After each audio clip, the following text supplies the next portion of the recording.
Okay. Hello, everybody, and welcome on in here to our user group webinar. My name is Jim. I am coming to you live on a sunny and freezing day here in Columbus, Ohio. 'Tis the season, I suppose. Welcome on in. So what we're going to be talking about for the next 20 minutes or so is some New Year preparation. In the donations module, we're getting down towards the end of the year here. It's time for us to start getting our giver numbers or our envelope numbers in order for the 2018 year. It's time for us to start getting our pledges and our campaigns set up going into 2018. So these are some of the topics that we'll be covering in our webinar here today. Just for your information, the topics that we'll be covering here in the webinar today, we have a document on our website at churchwindows.com that basically I'm going to be using as my guide for our webinar here today. Here at churchwindows.com, if you go to our supporting menu up at the top of our website, you'll see there's a heading under here for New Year Prep and Help. So if you come here to this page here, you'll see a whole bunch of materials for getting ready for 2018. And over here next to Donations New Year Prep Steps, easy for me to say, that's the document right there. There's a PDF document that you'll get by clicking right there. And that's the information that I'm going to use for our presentation here today. Just so you know, you can get this in hard copy if you need to after the presentation today. Okay. Before we get started, a word about your GoToWebinar control panel that everybody has on your screen there. There is a red button in the upper left-hand corner that will let you either minimize or maximize that control panel. Minimizing it can get it out of your way so you can see what we're talking about here in our presentation today. Maximizing it gives you access to the different features there, including the questions section. It's a pretty packed 20 minutes I need to get to here today, so I am unlikely to be able to get to questions during the presentation, but I will leave the room open for a couple of minutes after we're done to answer any questions about getting donations ready to rumble in the new year here. So let's go ahead and get started. I'm going to go ahead and launch my donations module by clicking there. Okay. The donations module doesn't have any set years to it like the accounting module does. So there is no button to click to open up 2018. As soon as your calendar ticks over to 2018, you will still be able to enter your donations batches and do your work and print your reports. There's nothing to click to make 2018 available to you in donations. However, there are some things you are likely to want to do to get yourself ready for that year. Most specifically for folks who use envelope numbers or giver numbers for the folks, for their members of their church, as well as for churches that do pledging churches. You set up campaigns. So we're going to start by talking about the giver numbers. When you are getting ready to assign and change your giver numbers for the 2018 year, the first step, and this step will make life much easier on you going forward if you do this separately, is to go in and end the number for all of the folks who will not be receiving a number in the 2018 year. So that's a separate step you're going to want to take, is ending the numbers for folks who won't be getting those numbers next year. This is done by coming to the Givers tab along the top of the screen, and you'll see there's a Manage Numbers button right here. You can use this number to assign individual folks numbers in the 2018 year, or as we're about to, end their existing number. So I'm going to go ahead and click on Manage Numbers to open that window up. When you're looking at this window, you will see a column with everybody's name right down through here, what number that person has, or that person or their family has assigned to them as of today. You'll see the start date, the date that they started having that number on their record, as well as an end date, in other words, the day where they will no longer have that number on their record. So when I first come on to this screen, you'll notice that my end dates that we see here on the screen, and even as I scroll down, we'll see a whole mess of, nobody has an end date. That means that these numbers will continue on if I don't make any changes. So if you don't really care about changing folks' giver numbers for the 2018 year, you don't have to do anything. They will continue to have those numbers going into the future until you decide to come in here and change them. So if there are folks whose numbers you want to end, there's a couple of different ways to do it. You can use your scroll bar to find them, the scroll bar over here on the right side. You can order this grid by giver number by just taking your mouse and clicking on the box right up here where it says number. So when I do that, it's going to reorganize my grid here in number order. You're also going to see this tiny little arrow button in that box letting us know that that is the way in which this grid is ordered. So you can either find somebody's record by sorting that way and using your scroll bar, or you can also find somebody by clicking up here in the giver box in the upper left-hand corner and typing their name in there.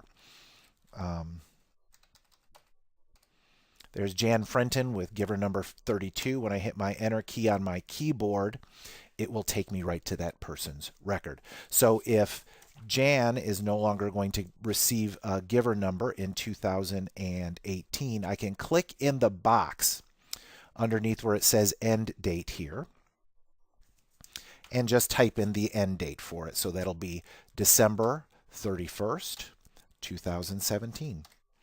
It will end that number on her record as of December 31st, 2017. So if you've got a list of different folks whose numbers you want to do that with, you kind of go through your list and end the folks' numbers who shouldn't be getting a number next year. So I'm going to do this with 3 different people here. Let's do giver number 51. 12/31/2017. So basically, on any reports that you print or in any of the screens where you might display somebody's giver number, if you're looking at that report or you're looking at that screen here in donations and it is after December 31st, 2017, they won't have a number on their record. Up until that date, that number will remain on their record. The other thing you want to keep in mind as you're working with the donations module, it's not required to have a giver number on your record in order to have giving associated with it. So this just means you're not going to have them have a number on their record. You can also, right here on this screen, give somebody a new number in the 2018 year. This is useful if you only have a couple of numbers you want to change. You can use this window right here to assign them a new number on this screen. I'm going to actually scroll all the way down to the bottom of my list here. I'm going to go with, let's go with giver number 310 here. Let's say we want to change that number. What you can do, notice when I select Olivia's name down here in the grid, it shows her name up here at the top. If I click on this Add New Number button right here, let's say I want to change her number to giver number 400, and I can set my start date for January 1st, 2018. Oops, easy for me to type. There we go. January 1st, 2018. When I click OK here, you'll notice that it assigns an end date to her record automatically. Up in the upper right-hand corner, if I put a check mark where it says future here, it's going to show her next number, which will be for 400. So you use this add new number button here if you want to reassign people's numbers one at a time for the 2018 year. Okay. But it is common for a lot of organizations, a lot of churches, to have a much larger group of numbers that they need to reassign. So for those situations, like for example, alphabetically, if you want to reassign your giver numbers alphabetically in a particular year, and you want the system to be able to go through an entire long list to do it all at the same time.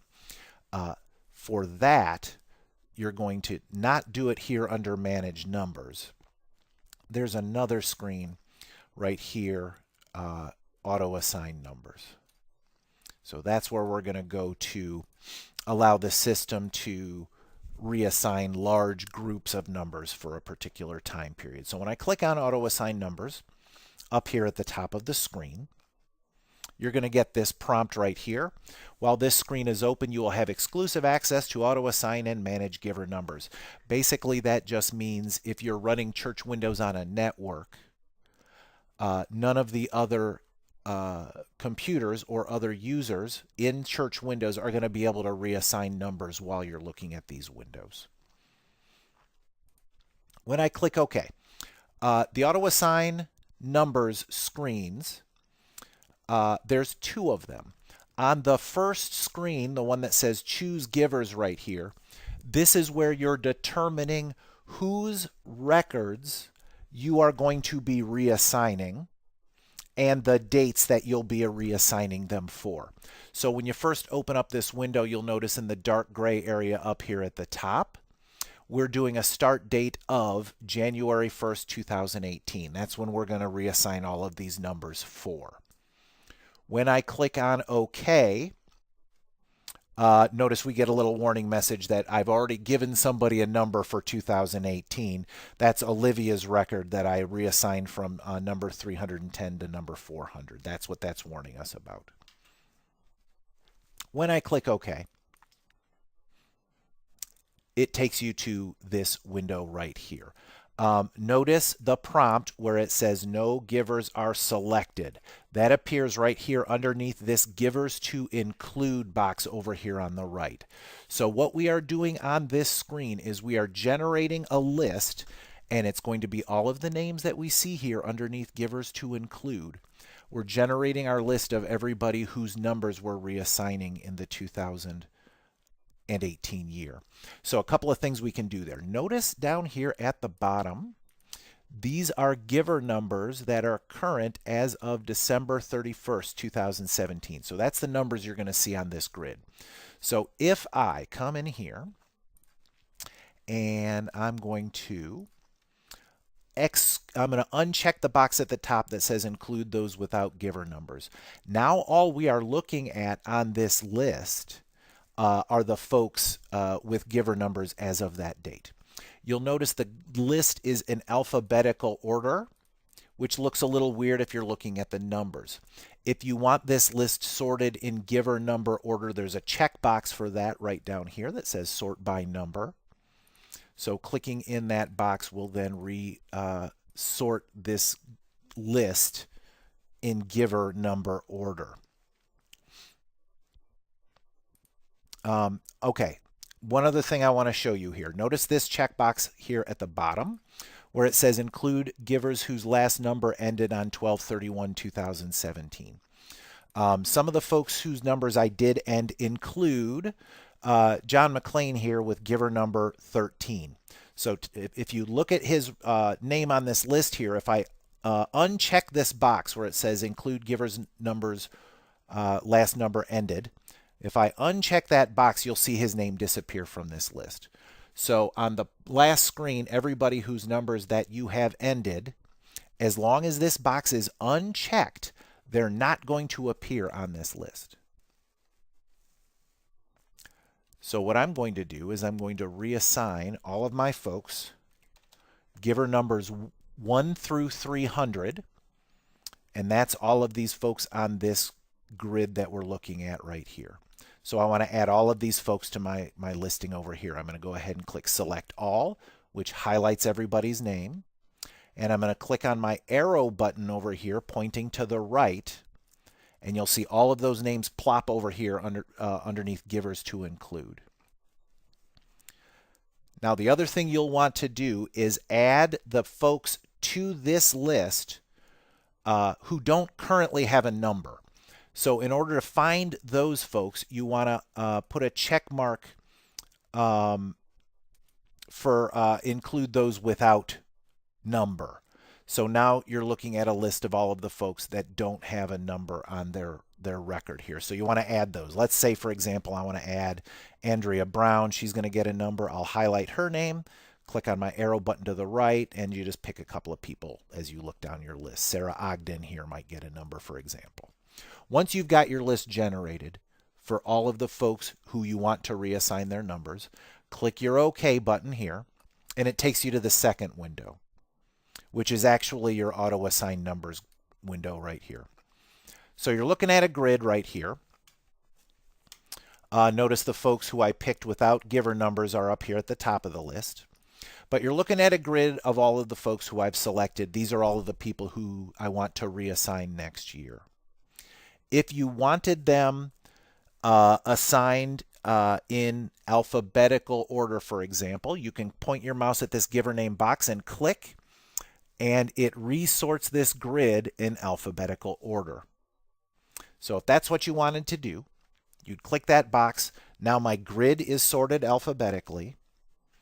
If I click on down here in the, now you can reassign groups of these at a time if you chose to, but I'm going to go ahead and reassign everybody at the same time. So what I'm going to do down here in the lower left-hand corner, when I click Select All, it highlights everybody's name on my grid.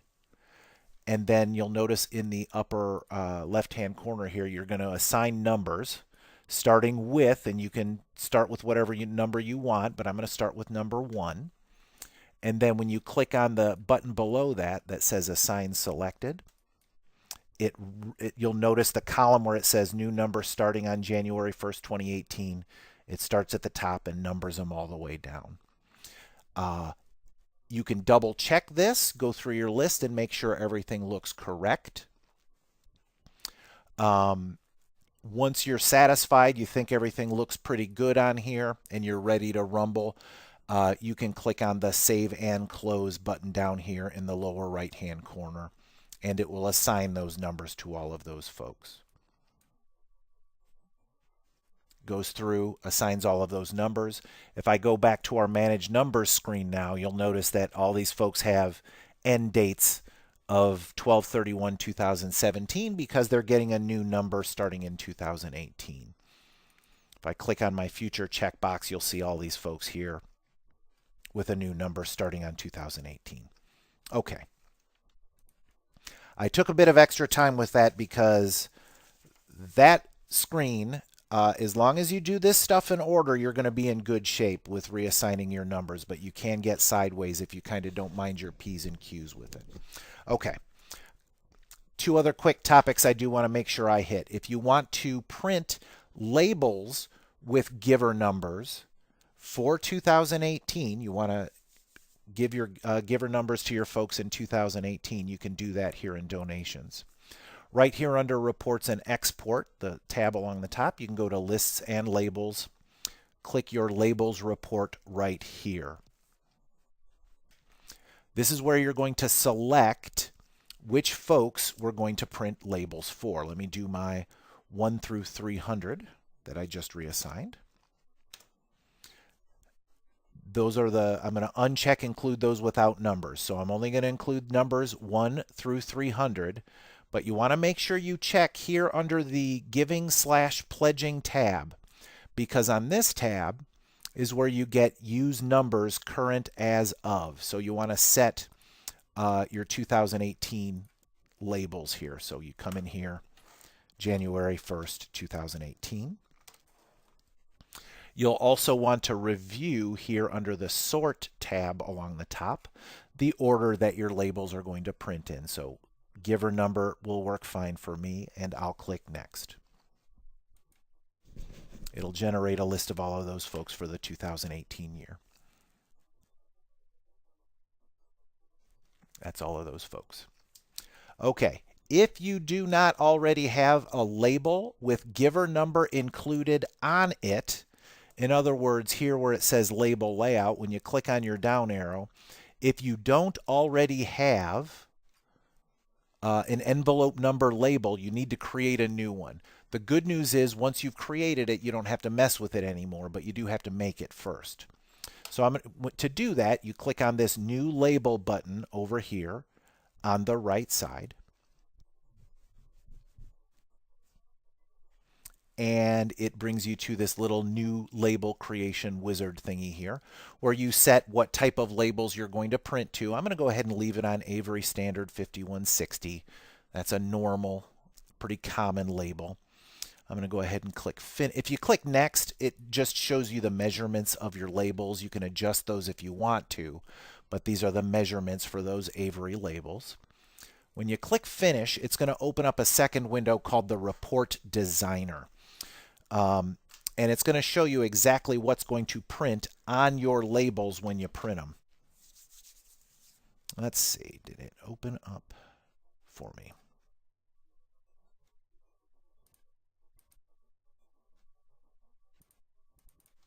There it is. Okay, thank you.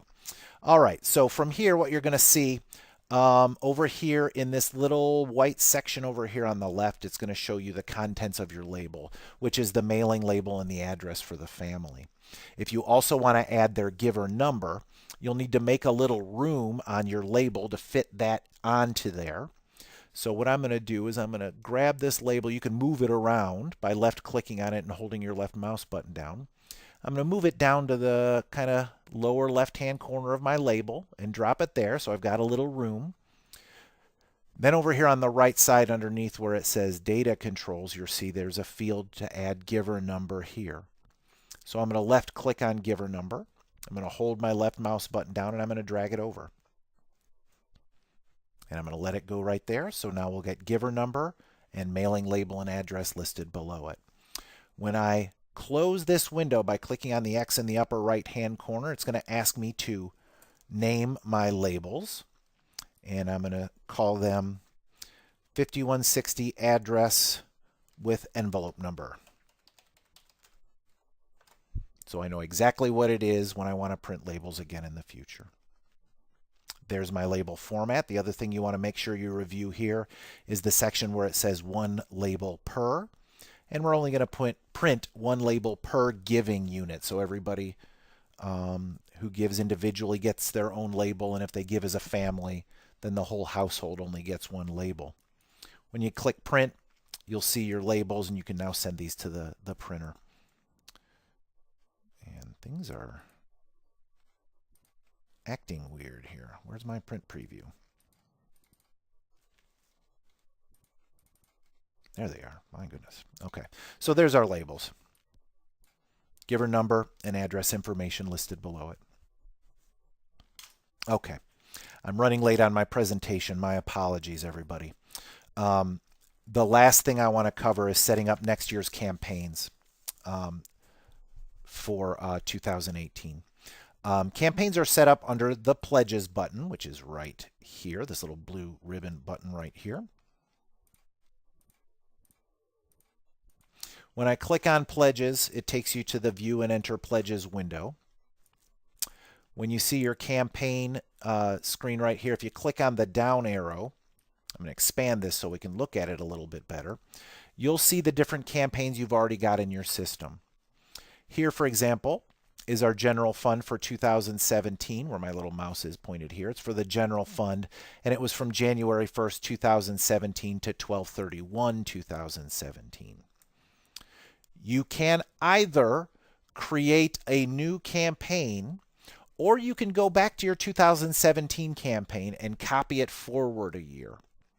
So if I select my general fund from 2017, here's all the folks that were in that campaign, and you'll notice it was for the general fund, and it was for January 1st, 2017 through 12/31.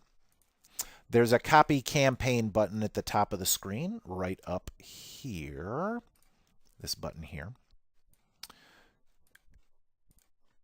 And clicking on that button asks you to give it a new name and set a new date range for it. So I'm going to call this General Fund 2018. And my dates are January 1st through December 31st, 2018. When I click OK, it's going to copy all of the properties of this campaign, including all of the folks that were in it, forward to the 2018 year. So here is, we've just copied all the properties of it and all the folks that used to be in the campaign last year, okay, copied forward. You can, at this time, change the information for the folks who are in the campaign, or if they are no longer participating in it, you can remove them from the campaign by clicking on the little minus button next to their name over here on the right side. Okay, so if I wanted to get rid of William Arnold, I just click on the little minus button. You'll delete this pledge 2018 from their record.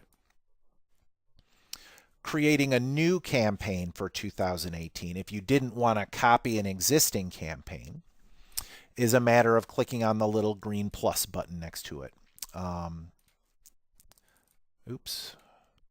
The top of the screen, this little green plus button right here. So clicking on that button, it's going to ask you to create a new name for it. I'm going to call this the Building Campaign 2018.